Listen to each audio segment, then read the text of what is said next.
வணக்கம். ஜவைஜட் from Javadipatti Pudur. Power writer அப்படிங்கிற யூடியூப் சேனல் மூலமாக அவங்க மீண்டும் சந்திப்பு மற்ற மகிழ்ச்சி. அத்தோட எங்கள் சேனலை சப்ஸ்கிரைப் பண்ணுங்கள், பெல் பட்டன் அழுத்த மறந்துடாதீங்க. அத்தோட எல்லாத்துக்கும் ஷேர் பண்ணுங்கள். அதாவது குறைக்கிற நாய் கடிக்காதுன்னு சொல்லுவாங்க. அதே மாதிரி வாய் பேசுகிறவன் வேட்டைக்கு ஆகாது. வாய் பேசுகிறவனுடைய வாழ்க்கை கட்டாயமாக செயல்பாடுகள் அதிகமாக இருக்காது. சும்மா வாய் தான். கிராமத்தில் ஒரு பழமொழி சொல்லுவாங்க, என்னப்பா சும்மாப்பா வாய் தான்ப்பா, ஒன்றுக்கும் லாய்க்கு இல்லைப்பா, வாய் சவடாது, வாய் கொழுப்பு, இந்த மாதிரிலாம் சொல்றாங்க. இது அனைத்துமே செல்வராஜ் சொன்ன மாதிரி, அதிமுக முன்னாள் மாஜி அமைச்சர்கள் சொன்ன மாதிரி அண்ணாமலைக்கு சரியாக பொருந்தும் என்பதான் இன்னைக்கு நிரூபணமான ஒரு விஷயம். இவ்வளோ வாய், ஐபிஎஸ் படித்தாருன்னு சொல்கிறாரு, 20,000 புத்தகத்தை படித்ததா சொல்கிறாரு, மற்றபடி 2 லட்சம் வழக்குகளை நான் சந்தித்தேன் அப்படின்னு சொல்கிறாரு, எஃப்ஐஆர் தாக்கல் பண்ணேன்னு சொன்னார், என்னென்னமோ சொல்லிட்டு இருக்காரு. ஆனால் ஒரு சாதாரண ஒரு வேட்புமனு எவ்வாறு தாக்கல் செய்ய வேண்டும் அப்படிங்கிறது இன்று வரை அண்ணாமலைக்கு தெரியவில்லை. சரி, தெரிஞ்சது என்றாலுமே கூட இருவகையான வேட்புமனு தாக்கலின் ரகசியம் என்ன அப்படிங்கிறது ஒரு நிலைப்பாடு. ஒன்றும் தெரியாதவன் எதை 2 செய்வான். இப்போ இது இல்லாட்டி அது பாஸ் ஆகட்டும், அது இல்லாட்டி இது பாஸ் ஆகட்டும், அந்த மாதிரி தான் இப்போ தெரியுது. எதுவுமே எல்லாம் தெரிஞ்ச ஒரே ஸ்ட்ரைட் பார்ட். ஒரே கல்ல ஒரு மாங்காய் அடிக்கிற எத்தனை பேர் இருக்கான், 5 கல்ல ஒரு மாங்காய் அடிக்கிற எத்தனை பேர் இருக்கான். இது 2 கல்ல ஒரு மாங்காய் அப்படிங்கிறப்ப இன்னொரு எதுக்காக ஒரு கண்டை தூக்கி எறிய வேண்டும். அப்போ அவருக்குள்ளே ஒரு படபடப்பு உணர்வு, சந்தேக உணர்வு, பதற்றம், தோர்த்து விடுவோமோ அல்லது அந்த வேட்பு மனுவில் கூட நம்ம சரியாக செயல்படாமல் போய் விடுவோமோ அப்படி அவருக்குள்ள ஒரு பதற்றத்தின் வெளிப்பாடு.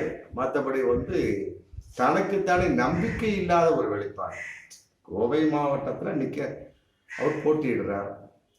ஆமா, அதனுடைய கோவை மாவட்ட கலெக்டர் கிராந்தி குமார் பாபு, அவர் தலைமையில வேட்பு மனுக்கள் பரிசீலனைக்கு அதிமுக, அப்புறம் திமுக, நாம் தமிழர் கட்சி, கம்யூனிஸ்ட் கட்சி, இவங்க சுயேட்சை கட்சி, எல்லாம் அவங்களுடைய வேட்பு மனுலாம் ஒரு அலசி ஆராய்வாங்க. யார் யார் எந்த அளவுக்கு சரியாக தன்னுடைய சொத்து கணக்குகளை காட்டியிருக்கிறார்கள், பேரையாவது சில பேர் சரியா எழுதியிருக்காங்களா, எந்த அளவுக்கு அப்படிங்கிற சமயத்துல அண்ணாமலை அப்படிங்கிற வரக்கூடிய சமயத்தில் 2 விதமான வேட்பு மனுக்களை அவர் தாக்கல் செஞ்சிருக்கார். அதுல ஒரு வேட்பு மனு தள்ளுபடி செய்யப்பட்டு இன்னொரு வேட்பு மனு ஏற்றுக்கொள்ளப்பட்டது.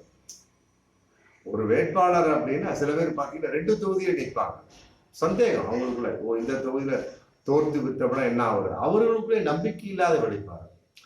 தொகுதியில நிற்கிறத கூட ஒரு ஏற்றுக்க, ஆனா வேட்பு மனுவிலே சந்தேக உணர்வு இருக்குன்னா அப்புறம் அண்ணாமலையெல்லாம் நாளைக்கு முதலமைச்சர், தமிழக முதலமைச்சர் அப்படிங்கிறாங்க, அமைச்சர் அப்படிங்கிறாங்க, அந்த என்ன நிலைப்பாடு கட்டாயமா கொடுக்கப்படக்கூடிய அந்த பொறுப்பே நாசமாகிவிடும் அப்படிங்கிறதான். அந்த அளவுக்கு ஒரு நம்பிக்கை இல்லாத ஆளதான் தெரிகிறார். சும்மா வாயினா, சும்மா அண்ணா பத்தியும் ஜெயலலிதாவை பத்தியும் மற்றபடி இருக்கக்கூடிய உடன்கட்டை ஏறுதல் மற்ற என்னமோ பேசிக்கிட்டு போயிட்டு இருக்காரு. செயல்பாடு என்று வரக்கூடிய சமயத்துல தனக்குத்தானே ஒரு பதற்ற உணர்வு, தனக்குத்தானே ஒரு சந்தேக உணர்வு, தனக்குத்தானே ஒரு நம்பிக்கை இல்லாத உணர்வு, தோர்த்து விடுவோமோ அப்படிங்கிற ஒரு எண்ணம். அப்படி இல்லாட்டி எதுக்கு 2 வேட்புமனு தாக்கல் பண்ணோம்? திமுக காரங்களாம் பாருங்க, 1 தாக்கல் பண்ணிட்டு 1 கரெக்ட் பண்ணிட்டாங்க. அதே நாம் தமிழர் கட்சி நேற்று கட்சி, அவங்க எவ்வளவு ஸ்ட்ரெயிட்டா கரெக்டா பண்ணியிருக்காங்க, எந்த ஒரு தோல்வி இல்லை. ஆனா பாஜக என்பது தேசிய கட்சி, அண்ணாமலை ஐபிஎஸ் இருந்து பிரயோஜனம் இல்லையா? எதற்காக 2 வேட்புமனு தாக்கல் பண்ணோம்? அதுல 1 நிராகரிச்சிருக்கிறாங்க. ஆமா, அந்த நிராகரிச்சதுல வேட்புமனு படிவம் 26 அப்படிங்கிற அது இல்லை, அதுல இருக்கிற மாதிரி அதுல இல்லையா. 2வது எக்ஸ்ட்ரா அப்படிங்கிற பகுதியில் தொகுதியை குறிப்பிடாமலே அதை பண்ணியிருக்கிறார். ஆமா, இதெல்லாம் நாம் தமிழர் கட்சி வேட்பாளர் கலாமணி வக்கீலோடு மிகப்பெரிய ஒரு வாக்குவாதம் பண்ணியிருக்காரு. அதே நேரத்தில் அதிமுக வேட்பாளரும் கேள்வி கேட்டிருக்காங்க, திமுக வேட்பாளரும் இதை சம்பந்தப்பட்டதை கேள்வி கேட்டிருக்காங்க. அதிமுக வேட்பாளர் அந்த தேர்தல் ஆணைய கையேட்டவே காமிச்சு தவறை சுட்டி காட்டியிருக்காரு. ஆமா, இது எப்படி நீங்க ஏற்றுக்கொள்ளலாம் அப்படிங்கிற சமயத்தில் இன்னொரு வேட்பு மனுவை பண்ணியிருக்காங்க. அது என்ன, அந்த ரிஜெக்ட் செய்யப்பட்ட அந்த வேட்பு மனு நீதிமன்ற பயன்பாட்டுக்கு உண்டான முத்திரைத்தாளோடு அதை கைப்படிச்சு அதை வேட்புமனு தாக்கல் பண்ணியிருக்காங்க. இது என்ன கொடுத்தது? உண்மை புரியல. எதற்காக செய்ய வேண்டும்? இல்லை இவர் வேண்டுமென்று செய்தாரா, இல்லை நான் நாடாளுமன்ற தேர்தலில் போட்டியிட மாட்டேன், ஆமாம் பாஜகவோட தலைமையின் வெளிப்பாடு நான் போட்டியிட வேண்டாம் என்று வேட்புமனு தாக்கல் செய்தாரா? ஒன்றும் புரியல. ஒரு சாதாரண ஒரு வேட்புமனு தாக்கலே இந்த அளவுக்கு ஒரு பதற்ற உணர்வு, மற்றபடி தன்மேல் நம்பிக்கை இல்லாத ஒருவன் இருக்கும் பட்சத்தில் இவற்றெல்லாம் மிகப்பெரிய ஒரு பொறுப்பை கொடுத்தா எப்படி இருப்பேன்? ஒண்ணு இல்லையா? கிராமத்துல ஒரு பழமொழி சொல்ற மாதிரி, ஆமா அது இழிஞ்ச மாதிரிதான் இருக்கா அப்படிங்கிற ஒரு பழமொழி சொல்லுவாங்க. ஆமா இந்த மாதிரிலாம் இருக்கு. உண்மையிலே நிறைய பேசுறவங்க பாருங்களேன், செயல்பாடு ரொம்ப கம்மியா இருக்கும். குறைவாக பேசுவவன்ட்ட ரொம்ப அற்புதமா திறமை வெளிப்படும். எந்த அளவுக்கு வாய் சவடாலும் அந்த அளவுக்கு செயல்பாட்டை ரொம்ப குறைவு. நீதிமன்ற முத்திரைத்தால பயன்படுத்தக்கூடாது.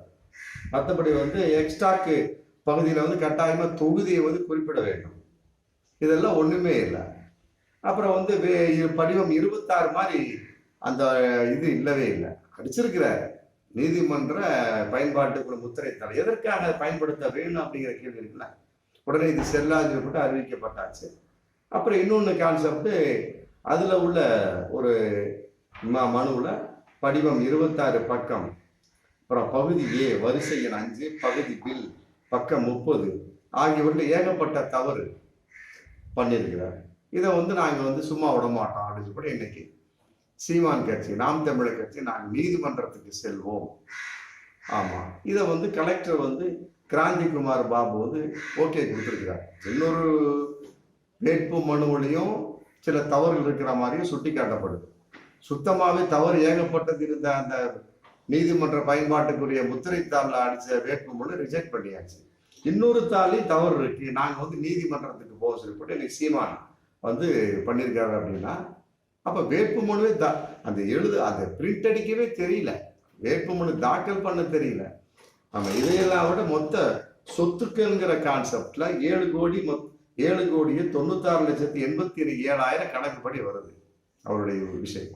அதிமுக திமுக ஃபைல்ஸ்ன்னு சொல்லி போட்டு 1 2 3 1 2 விட்டாரு.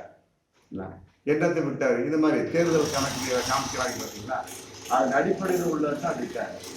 அதை மிகப்பெரிய வைரலாக கொண்டு போனால் எதுவுமே செல்லுபடியாக ஹைதராபாத் நீதிமன்றத்துக்கு போய் வரதான் நிற்கும். ஆமாம் அதுல 7,96,87,000 மொத்த கணக்குப்படி. ஆனா கணக்கு காட்டியிருப்பது 1,12,00,000. மொத்தம் 6,84,00,000 உண்டான சொத்துக்கள் இருக்கான கணக்கு காட்டப்படவில்லை அப்படின்ற ஒரு மிகப்பெரிய ஒரு விஷயம் போயிட்டு. அதே நேரத்தில் ஆடு மாடு வளர்ப்பது ஆண்டுக்கு வருமானம் 20 லட்சம்னு தேர்தல் வேட்புமனு தெரிவிச்சிருக்காங்க. எப்படி வரும்? வேலை இல்லாத ஒரு நபராக நான் இருக்கின்றேன், எல்லா வகையிலும் எனக்கு நண்பர்கள் உதவி செய்கிறார்கள் அப்படின்னா பலவிதமான பேட்டி போயிட்டு இருக்கு. 3 லட்சத்துக்கு மேல எனக்கு வீட்டு அந்த வாடகை நண்பர்களாக கொடுத்துட்டு இருக்காங்க. ரஃபேல் வாட்சி கூட யாரோ ஒருத்தவங்க வாங்கி கொடுத்தாங்க அப்படிங்கிற மாதிரி சொல்லிட்டு கணக்கு போயிட்டு அப்படின்னு ஒரு கணக்கு. ஆடு மேய்க்கிற வகையில் ஆண்டுக்கு எப்படி 20 லட்சம் ரூபா வரும்? அதான் ஒன்றும் புரியல. இல்லை இதெல்லாம் விசாரிக்கப்பட வேண்டிய விஷயம். கட்டாயமா கோர்ட்டுக்கு போனா கட்டாயமாக மிகப்பெரிய யார் போறாங்களோ அவங்க வெற்றி நிச்சயமா உண்டு. திமுகவும் நாங்கள் விடமாட்டோம் அப்படின்னு சொல்லியிருக்கிறாங்க. அதையெல்லாம் விட நாம் தமிழர் அவங்க கட்சி ரொம்ப தெளிவா இருக்கிறாங்க. ஏன்னா அவங்களுக்கு ஒரு கடுப்பு இருக்கும். அந்த கரும்பு விவசாய சின்னத்தை முடங்கியதுக்கு காரணம் பாஜக தான் அப்படிங்கிற மிகப்பெரிய ஒரு வெறியில இன்னைக்கு இருந்துட்டு இருக்கிறாங்க. சீமானுக்கு பிடிக்காத ஒரு சின்னமான மைக்கு சின்னத்தை கொடுத்து அவர்களை கேவலப்படுத்தி விட்டார்கள் அப்படிங்கிற விஷயத்தை கட்டாயமாக இதன் மூலமாக சீமான் கட்சி நாம் தமிழர் கட்சி அண்ணாமலையை கேவலப்படுத்தும் அப்படிங்கிறத பகிரங்கமான உண்மை. கட்டாயமா அது நடக்கக்கூடிய வாய்ப்பு நிறையவே இல்லை. படிவம் 26 பக்கம் 26 பக்கம் பகுதி ஏ வரிசை எண் 5 பகுதி பில் பக்கம் 30 ஆகியவற்றை ஏகப்பட்ட தவறு இருக்கு. நாங்கள் நீதிமன்றத்தில் போட்டு நாம் தமிழர் ஏற்ற கலாமணி தன்னுடைய வக்கீலோடு காரத்தான வாரம் பண்ணி இன்னைக்கு மிகப்பெரிய முடிவை எடுத்திருக்கிறாங்க. கட்டாயம் நீதிமன்றத்துக்கு போனாங்கன்னா அவருடைய வேட்புமனு நிராகரிக்கப்படக்கூடிய ஒரு சூழலா இல்ல ஜெயிச்சதுக்கு பின்னாலும் அவர் வெற்றி செல்லுபடியாது அப்படிங்கிற கான்செப்டா அப்படிங்கிறது வரும் காலங்களில் கேள்வி. அதை சொத்தோட மதிப்பையும் ஏகப்பட்ட குடக்கூடியது. சொத்துக்கள் என்கிட்ட இல்லை, எல்லாமே பிரெண்ட்ஸ் தான் கொடுக்குறாங்க அப்படின்னு சொல்லியிருக்கல. ஆடு மாடு வளர்ச்சியின் மூலமாக வருஷத்துக்கு 20 லட்சம் எப்படி கிடைக்கிற ஒரு சம்பாதிக்க முடியும். நாங்களும் கிராமத்துலேருந்து வந்தவங்க விவசாய குடும்பத்தை சேர்த்தவங்க தான். 20 லட்சம் ரூபா சம்பாதிக்கிற மாதிரி எங்கள் ஊரில் சுற்றியில் அத்தாம்பட்டி, அப்புறம் பருபருத்துப்பட்டி, மற்ற இருக்கக்கூடிய ஜோகிப்பட்டி, வெறியப்பூர், மூணூர், ஜவாதுப்பட்டி எங்கேயுமே வந்து எப்போ அவ்வளோ பெரிய விவசாயி இருந்த சரித்திரமே கிடையாது. ஆமாம், நெல் பயிர் சோளம் போட்டுமே வருஷத்துக்கு 1 லட்சம் கூட சம்பாதிச்சு 2-3 லட்சத்துக்கு மேலே எந்த விவசாயிகள் சம்பாதிக்கல. அதுலேயும் இந்த தக்காளி மற்றபடி வெங்காயம் போட்டாங்க அப்படின்னா விலை ஏறில் நிறைய பேர் சம்பாதிப்பாங்க. அவ்வளோ. மற்றபடி ஆடு மாடு வளர்க்கலாம் வந்து யாருமே வந்து வருஷத்துக்கு 20 லட்சம் சம்பாதிக்கலாம் எங்களுடைய இதுல எந்த ஒரு விவசாயமே கிடையாது. ஆமாம், என்னுடைய கண்டுபாடு அப்படிங்கிறது மிகப்பெரிய குழந்தைங்கிறத தெரியும். அதையெல்லாம் கூட அங்கு போட்டியிடக்கூடிய அதிமுக வேட்பாளர் சிங்கே ராமச்சந்திரன் வந்து மிகப்பெரிய ஒரு குற்றச்சாட்டு சுமத்துறாங்க. ஆமாம், அதாவது வசூல் வேட்டை டெய்லி நடத்திட்டு இருக்காங்க. ஆமாம், வசூல் வேட்டை டெய்லியும். ஆமாம், எவ்வளோ காசு பெரிய பெரிய ஒரு தொழிலாளிகளை கொடுத்து நான் இதை போட்டியிடுறேன் அப்படின்னு சொல்லிட்டு காசு விளையாடிட்டு பாஜகவுடைய பேரில் தன்னுடைய பேரில் மத்தியில் அவங்க இருக்கிறாங்க இல்லையா? அப்புறம் அவங்க சொன்னதான் நீங்கள் சொல்லியிருக்கேன். ஒருவேளை வந்து விட்டால் அப்படின்னு சந்தேகத்தின் அடிப்படையில் நம்ம வியாபாரி கொடுத்தாங்க. அது அடிப்படையில் மிகப்பெரிய ஒரு வசூல் வேட்டை நடக்கிறது. அதை வந்து சிங்கே ராமச்சந்திரன் கண்டுபிடிச்சி இல்லைங்க நான் மிகப்பெரிய பட்டியல் வச்சிருக்கிறேன், அதை நான் பட்டியலை வெளியிட வச்சுன்னு சொல்கிறேன். அதையும் மீறி அண்ணாமலை வந்து வழக்கு தொடர்ந்தார் அப்படின்னா கோர்ட்லேயே அந்த பட்டியலை சமர்ப்பிப்பேன் அப்படின்னு மிகப்பெரிய ஒரு விஷயத்தை எனக்கு பேட்டியாக கொடுத்துருக்குறாரு. அதாவது வசூல் ராஜா MBBSல வந்து தான் வசூல் பண்ணுற மாதிரி இது வந்து வசூல் IPS வசூல் ராஜா MBBSல வந்து வசூல் பண்ணக்கூடிய சமயத்தில் ஒரு சீன் வரும். அது மாதிரி வசூல் ராஜா IPS அண்ணாமலை அப்படிங்கிற கான்செப்ட்ல இன்னைக்கு வந்து அதிமுக கோவை வேட்பாளர் சிங்கே ராமச்சந்திரன் வந்து மிக பெருசாக வந்து பேட்டி கொடுத்துருக்காங்க. அதையெல்லாம் விட மணல் கடத்தல் வகையில் மாசத்துக்கு வந்து 5 கோடி மாமூல் வாங்குவதாக அவர் இன்னைக்கு குற்றம் சுமத்துறார் சிங்கே ராமச்சந்திரன், அதிமுக கோவை நாடாளுமன்ற வேட்பாளர். இப்ப பாருங்க அந்த அளவுக்கு. அதை எடுத்து இன்னொரு ஆதாரத்தை சொல்றாரு. ஒரு தடவை வந்து ஏதோ ஒரு மணல் கடத்தல் அந்த கும்பல் வகையில ஈடு செக் பண்ணக்கூடிய சமயத்துல அண்ணாமலைக்கு 5 கோடி கொடுத்தேன் அப்படின்னு போட்டு யாரோ ஒரு ஸ்லிப்ல எழுதி வச்சிருந்தாங்க. ஆமா, அந்த ஸ்லிப்பினுடைய கான்செப்ட் என் கையில இருக்குது, அதை நான் வந்து கோர்ட்ல சமர்ப்பிப்பேன்னு போட்டு சிங்கே ராமச்சந்திரன் சொல்றாரு. பாரு, இத்தனை குற்றச்சாட்டு இருக்கக்கூடிய சமயத்துல அண்ணாமலை வேட்புமனு வந்து கட்டாயமாக வந்து தேர்தல் அதிகாரிகள் நிராகரிக்க வேண்டும். குறிப்பாக வந்து கலெக்டர் கிராந்திகுமார் பாடி அவர்கள் மீண்டும் பரிசீலனை செய்ய வேண்டும் அப்படிங்கிறத எல்லோருடைய ஏற்பாடும் கூட. ஒரு உர்றாரு. ஆமா, திமுக ஃபைல்ஸ் அதிமுக ஃபைல்ஸ் விடுறேன்னாரு, இது வரைக்கும் விடவே இல்லை. இன்னைக்கு வந்து அண்ணாமலை ஃபைல்ஸா தான் அவருடைய வேட்புமனு தாக்கல் போயிட்டு இருக்கு. அதைத்தான் சொல்லிட்டாரு திமுக அமைச்சர்கள் அவ்வளவு சம்பாதித்து விட்டாங்க, இவ்வளவு சம்பாதித்து விட்டாங்க, வேட்புமனு உள்ளதை சொன்னார்.